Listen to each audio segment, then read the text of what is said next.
Hey guys, in today's video, we're going to talk about how to move your body like the pros.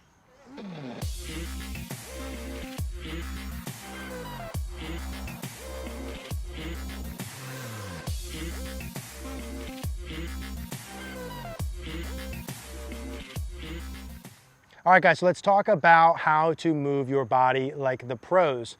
Now, before we dive into that, for those of you who can't make it to in-person lessons, and for all of you asking how you can work with me and send me your swing videos, I want to let you know about CogornoGolf.com. CogornoGolf.com is our membership site. It's our online community where you can work with me and our community of other golfers trying to get better. Most importantly, it gives you access to our Facebook group where you can post your swing videos. I give you personalized feedback on the main priorities you need to work on, drills to do, and guide you through the process. You also get access to everything. You get access to all of our master classes. You get access to everything on Cogorno Golf, including the member library, the practice section, the quick fix section, and everything else that we have. Would love to see you on CogornoGolf.com so I can help you get better at the game. Now, let's dive into how to use your body like the pros. As we've been saying, I want to bring you guys the best of the best and introduce you to some of the best coaches around the country, the best information, drills, and feels. And we have Mr. Marty Nowicki with us. Welcome back, Mr. Marty. Thanks, Eric. Thank you, sir. Thanks for having me. Marty's not only a great golf coach out of Turning Stone in New York, he's also the owner of Impact Snap, which again, hopefully some of you guys have seen the videos we've done. I've urged you to watch those first and then check out an Impact Snap so it can help you improve your contact and your game. But what Marty and I are here to talk about today is learning how to use your body like the pros. And really specifically what we're going to talk about is what we think is the most important phase, which is really that downswing impact follow-through phase, and how to get your body organized, right? So you can kind of match that with your arms and hands, hit the ball solid, better, farther, yeah? Yeah, absolutely. Okay. So let's dig into it. I think there's a couple pieces that we want to touch on, and let's kind of focus on the basic body movements, Marty. We'll kind of walk each other through this. Let's say from maybe the top of my backswing through the initial phases of the downswing, right? What kind of does my lower body, core body? Yep. In through impact, and then really into the follow-through phase. Absolutely. And so let's kind of talk through those micro pieces. Sure. So if I kind of go up to the top, maybe, and then we'll work from there. So I'll take my normal setup. Okay, so from the top, I'm going to grab hold of Eric's shoulders. I'm going to say, okay, Eric, you're a strong guy. Start turning. Keep turning. Keep turning. Keep turning. And what you'll see in the camera is the legs started to move, right? Because you needed the legs to move in order, because I'm holding you back pretty good right now. Yep. All right, so let's go back to the top. Now let's turn. Good, and you can feel how that's starting to separate. Now really turn, turn, turn. Good, now you feel your core engaged, because I just had around 70, 80 pounds of pressure, not allowing you to turn. So that got the left shoulder to go down, it put you into the ground, it ignited some of your core muscles, and it ignited your femurs, your quads, your glutes. It ignited a lot of stuff because you needed to use all that just to move. There we go. And now keep turning, keep turning, keep turning. Come on, you're stronger than that. Use your legs. Good. Now you're in a position where you can probably just push up. Yeah, it feels really good and powerful when I do that too. So I think it's important as people watch this. There's a simple drill that I try and do with all my juniors. Yep. Make a 30-second golf swing. Yeah. Right? No, because people, we're trying to get into details of, geez, I want to do this, I want to do this. Well, the average person, when I say, okay, we're going to try and make a 30-second golf swing, at around 4 seconds, they're done. Yeah, and it's like, when you want to train to do this stuff, you have to have great awareness of your body. So if I said, okay, Eric, take your right knee and lift it up. Yeah. You know how many signals have to go through to just move that one piece? Sure. And we've got a lot of different things moving at the same time. So, so let's go ahead and take another backswing and stop. Okay, so we just said, okay, the left hip went down, the left shoulder went down, boom. This is going to actually move up a little bit. Remember how we're going to keep the knees level and separated so that that doesn't add any undue pressure to the spine. Once the right knee starts to turn, you're in a position where you can literally just push right off. Pushing the, and that's pushing everything from there? I'm pushing kind of legs, pelvis. Oh, right? Yeah, absolutely. But you have enough pressure under the back leg to be able to do that. Where you can just push, and that's pushing the back leg up and forward. Got it. At the same time, the left leg, or the lead leg, is pushing back to keep turning. So, okay, guys, let's go over that. Let's say from the top, from sort of sequencing, I'm kind of down and forward first. Yep. Right? Down and forward first. Down and forward first. Yep. These are level. This is level. This is working up. Yep. And as it starts to turn, boom, now you've got enough pressure to push. So take the same backswing again. Yep. Because look, I was told as a kid, hey, no, you got to bump. Yeah. Well, try and push now. Yeah, not right? working. There's not enough not this energy. way. Yeah, there's just nothing left other than, okay, how fast can I swing my arms? Can't turn from there. Can't use the ground. Yeah. And so this is what we see the pros do is these moves. They go down and forward. Yes. Right. Yep. And so I like that sort of distinct feel of, what we would see good ball strikers do. They're up to the top. They're down and forward. Right. They're kind of getting these knees. I like that these knees level. This working up. Then maybe by the time the club gets kind of close to last parallel-ish, right? They're pushing, they're turning and starting to raise out of it. So we had you throw the uppercut earlier. Yes. So I was like, go ahead and draw your arm back, give me a deep squat, turn and throw an uppercut at my hand. Yeah, and I think that's a really good drill and feel, right? If I were to go here and kind of get into that left shoulder, left hip down and forward, down and kind of back, right?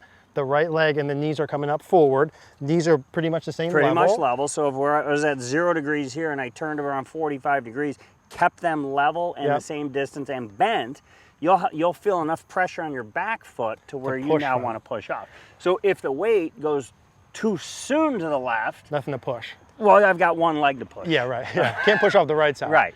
And so this position, once I got them there, this is where that uppercut would come in. You got it. I'd take the uppercut from here, I kind of feel like off the balls of my foot, right? And be pushing up and forward this way. Correct. And everything would push up. When you push up and forward, because the pelvis is turned now, we can now let the pelvis go into extension or the spine go into extension as the pelvis keeps turning. Love that. And that's happening after that initial kind of down and open motion. Correct. And we, as we said earlier, as you turn and push and go into extension, well, that'd be the only way to max out that radius. Yeah, on the way through. Yeah. And so what I don't want to do from here is I don't want to go up right away with my hip. No. Right? I don't want to have my knees changing levels drastically early. Correct. Right? I do want to go kind of down and forward. Yep. I do want to have some space between here ideally, right, to be able to push off of. And then from that spot, now I can get the distance between my legs to come together as I'm pushing. Yeah, and they will eventually come together. But if I took a backswing here and I started to kick my knee in toward the other, well, I don't have much power left. I don't have as much force into the ground available to use. And that's not how the pros do their downswings, I mean, that's why when you watch them on Sundays, they're hitting 8 irons 177 yards. They can do these good. Yeah. So how about some drills, Marty? I know we had kind of the broom, maybe stick feel. We had the club into the ground type of feels, right? So, we're always trying to jive the rate of turn with the rate the arms are falling. Yeah. Okay. Yep. So if I'm back here and I just swing my arms down, well, I'm going to chunk the ball. That's right. Pretty good. All right.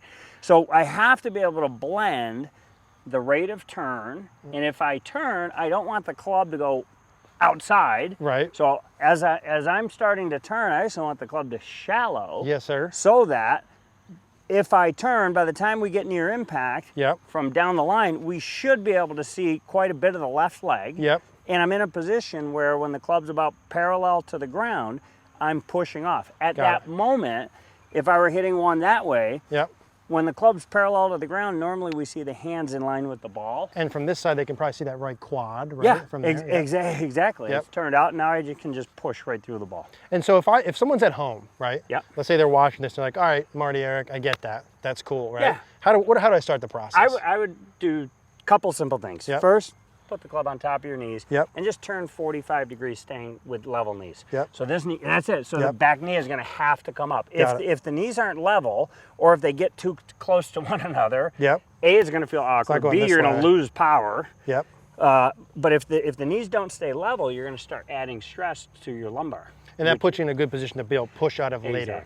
So I do this, right? I feel that. I'm kind of working that in, and then am I hitting shots with that right away? Am I doing some? You don't even have to. I mean, just heck, get a feel. What I tell people in my clinics, turn, push, and now let's add the arms. Yeah, gotcha, okay. Okay. Just to feel that, right? So I kind of maybe do 1 or 2 of these. Turn, push, and now add the arms. So maybe going here, I'm kind of feeling the same things. Beautiful. There we go. Into about this. And then maybe I'm putting a ball down, maybe with I might be breaking it up. Waist high to waist high. Sure. Yeah. All day long, you know, when I do my clinics up at Turning Stone, my regular students know the first 20 balls are going to be waist high, turned to waist high. And this is the first measurement we're looking for. So it's like if I hit a ball waist high, turn, boom. Yep. I've got my radius. I'm starting slow. I'm getting my body ready to make bigger, faster swings. And beyond that, I might do some, like I like some of the drills that you have, right, of kind of having the club or a broomstick back, or even an alignment rod maybe. Yeah. And kind of feeling that pressing against the ground as my pelvis is pushing. Yeah, I'll push this right into the ground, or even push the club into the ground so I can feel the club stressing. Yep. Then as I push off, I'm maxing out my radius again. And I think that's such a good feel for a lot of people who have never played another sport maybe, or done something in the gym, to feel that push. Sure. And that's new for them. I mean, that's a lot of energy that's getting pushed right into the ground. And the way I like to kind of say that is like, okay, if I get the club to go into the ground, well, I want your body to feel like it's pulling it out of the ground. Love that. Yeah. And I think maybe sequentially that could be some things for people to start of like, listen, let's get up back here. Let's get the left shoulder, left knee going down and forward as I do my turn, right? Let's get down into here. And then maybe just for a second, right? Just to drill that out. Maybe I'm getting into here. I'm kind of putting the club down. Yeah. And I'm maybe stressing it and then pushing up into the follow through. Perfect. Right? And then gradually adding a ball in, hitting some shots and kind of adding some speed. Let me hit one just to kind of create some feels. So I might rehearse that a couple times. Yep. And then I'm trying to feel, for me, I'm trying to feel kind of from here into the follow through piece. Or if I don't have that first piece down, I might hit some little shots with just that, right? Correct. Left hip, left shoulder. Big time. From here, like the pros, I'm getting down and forward for compression, and maybe even just hit a couple like that without the push. Sure. And then add the push in. Absolutely. Right? So I might hit some shots, left hip, left shoulder kind of down here, just to feel kind of a little bit of the compression. And then I might start to add in that push later and grab a feel for that and break those up in the beginning. So I'm feeling this, right, level, pushing up off of there, and just getting a sense of what that feels like. And so that felt a lot better. That's solid. Yeah.